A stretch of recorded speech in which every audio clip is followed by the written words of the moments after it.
Don't be shy, 'cause life won't bring you down too far.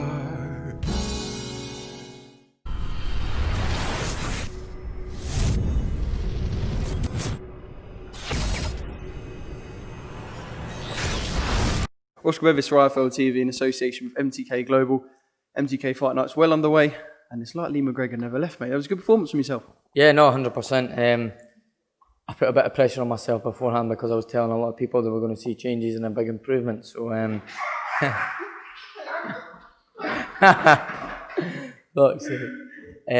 but no, I did. I told them they were going to see big improvements and big changes, and I think they did.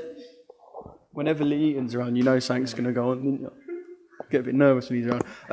Yeah, because you did say that you were going to be at your 100% peak. You weren't, you know, there's no shortcuts for this. He wanted 100% Lee McGregor. He got that as well. And it gave us an entertaining fight as well, because it's easy for someone like him making a step up where the fight can be a bit dead. You can coast through and show that technically you've got that ability. But yeah, it was an entertaining fight at the same time. Yeah, no, well, I feel like I've been out the ring for a while, a long time.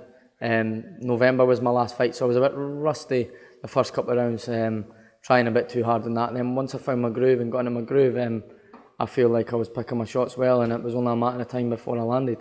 But yeah, like you said, he was tough. He was taking some big shots and he was firing back. So yeah, like you said, it made it entertaining. Lee McGregor has no punch power. Says who? No, exactly. Well, I did say that I felt like I was already a decent puncher at bantamweight, and with me having that extra 4 pounds up at super bantamweight, there's been improvements in training, and yeah, I think I showed that in the fight, and I'm just going to get bigger, better and stronger every time now.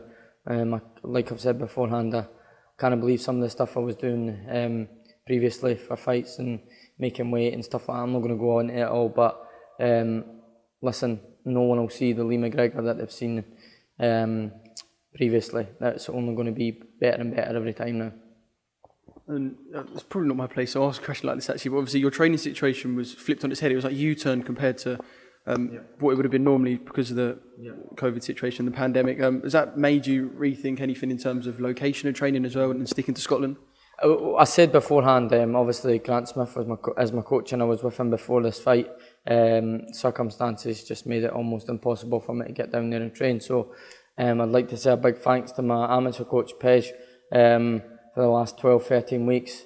We've been preparing back home in Edinburgh. Never even had a gym. Had to use my old boys club that I used to play football with when I was younger, the changing rooms that was refurbed into a gym, and that's obviously our amateur temporary gym just now, because Meadowbank is getting refurbished. So wasn't the ideal situation, but I think we done really well. We prepared like we were preparing for a world title fight, and it was a good performance. So I'd like to say a big thanks to him. He's runs his own business as well, so to come in and train me full time as well, that's much appreciated.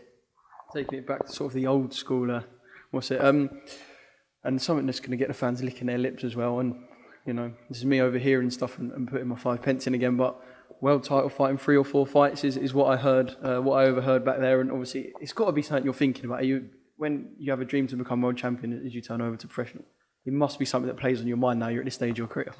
Well, I think you just broke the news to me. Like, to be fair, no, I've heard my team are telling me the big things are coming. I just need to keep doing what I'm doing. So, yeah, no, made it clear I will fight anyone, and I do mean that. So we'll see what happens. But like you said, I'm so excited for the future. I just feel like I'm so much happier now.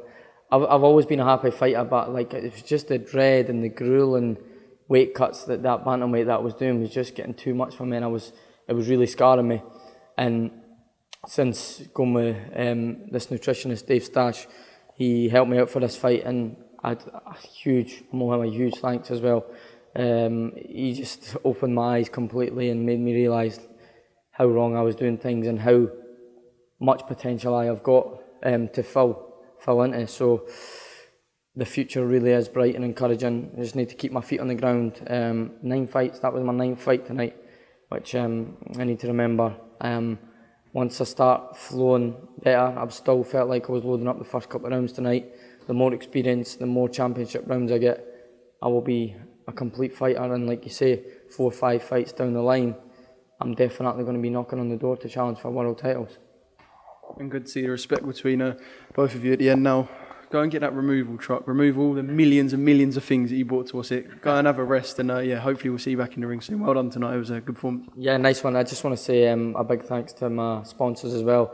Through these tough times, they've stuck by me. So my main sponsors, P&D Scaffolding, Specialist Cars, Volkswagen, Rendell's Online Butchers, applied at all my meets. So obviously it was my diet requirements from Dave.